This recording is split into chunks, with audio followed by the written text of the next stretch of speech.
the Rams and the Patriots, Drew's had one all year. I mean, so you get all the upside without any of the downside. You actually played with Drew for 1 year in San Diego. I did. So let's go back. I can remember. Here's what I remember about it. I can remember little Drew. We all think of Drew as a saint. I actually, being a West Coast guy, have always kind of watched the Chargers. I always liked the Chargers. And I remember a lot about him. What do you remember about the year? For one, just coming in and seeing somebody like that from college, you're not used to it, right? I mean, he was another level mentally. He was always on a mission, always straight to his target. I mean, from the weight room to straight to the meeting room, straight to practice. I've never really seen Drew lingering around, hanging out, just chatting. It was always on a mission. Business. Yeah, always business. And, so that's why when he got hurt in 2005, and I was probably 15 to 20 feet away on the sideline, and I actually heard his shoulder pop out of place. Oh God! On that last play, we were out in the playoffs. We wasn't going, and he fumbles the ball and reaches for it, pops his shoulder out of place. And then you also, if I recall, trained with him for the rest of the time. Yeah, and so same trainer. We had the same trainer in San Diego, Todd Durkin. So during the off season, we would go and before OTA started, when we had our free time, we would go and train. And he had just had his shoulder done, complete. I think a rotator dislocation, the whole nine. Everything was done, and I thought he was done.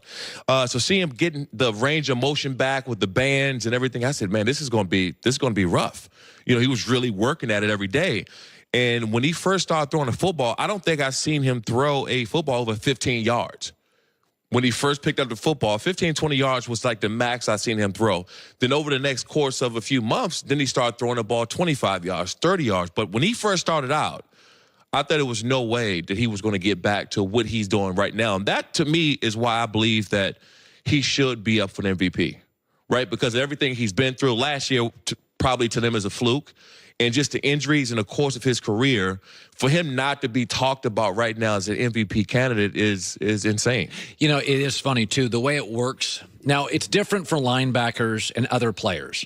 You can get drafted by a crappy team, get traded, and then have a great last 7 years. Right. But when it comes to quarterbacks, whoever drafts you owns you for years, and you can get trapped. And if it goes bad initially, coach, injury, team, there are almost no second acts for quarterbacks. Almost none. Drew's it. Like Drew, first act didn't go well. Right. Miami Dr. No goes to New Orleans. His second act is, if Aaron Rodgers in 3-4 years left Green Bay, his second act wouldn't be as good. Let's be honest. Even Brett Favre went to the Jets. Embarrassing. Vikings good for an hour. It's over. So Brees is a remarkable story. Speaking of quarterbacks, McCarthy and Aaron Rodgers, a lot of players. Yeah. I've been saying this for years. I used to get a lot of pushback. Now everybody's like, okay, you're right. It's never been ideal. One guy looks like a Chicago cop. The other guy's California cool. Couldn't I just make an argument?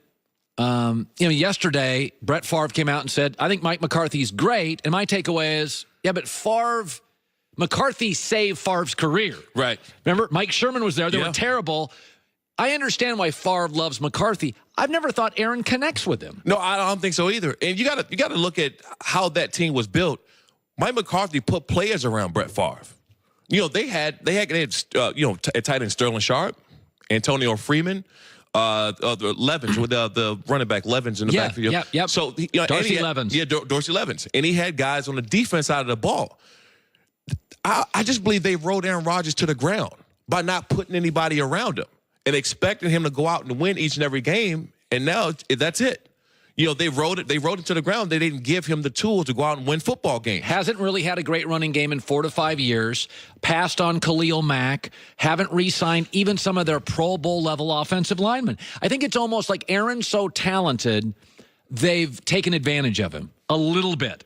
Aaron Rodgers, the Packers have taken advantage of it. Well, it's a quarterback league, and I get it. So you have a great quarterback, you're going to win some football games, but how long is that going to last?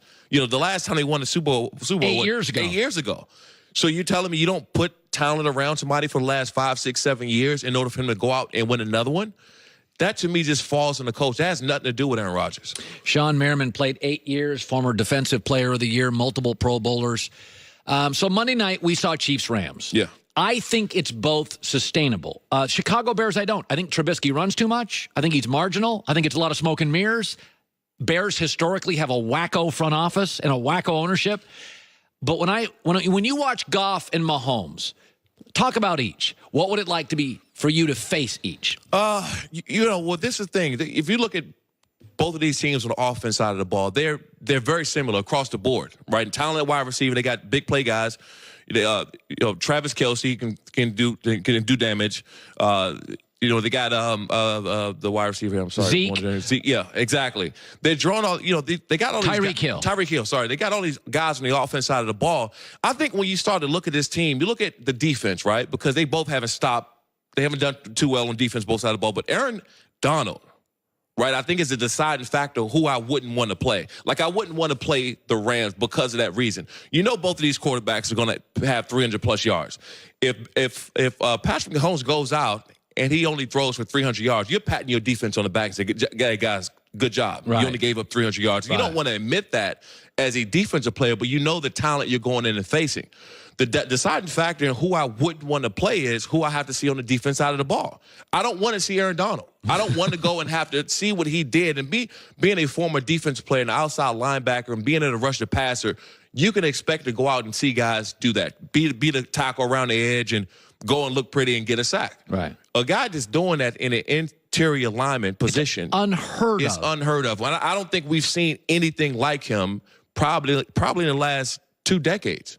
The only player I can compare to Aaron Donald is Reggie White. That's it. And I think Reggie was gone by the time you played, or was it close? He was out. He was out. Yeah, Reggie White was an interior defensive lineman that could lead the NFL in sacks, and that just doesn't happen. Right. Aaron's spectacular. All right, let's talk about Cowboys and Washington play tomorrow. And Washington's got Colt McCoy, who's been in that system for a few years. Gut feeling on the winner of that game is I like the Cowboys. I can't go back home to Maryland where I'm from, but, yes. I like the Cowboys in this game just because of the momentum that they have. I think, nothing against Colt McCoy. I think he's a really good backup quarterback. Yeah.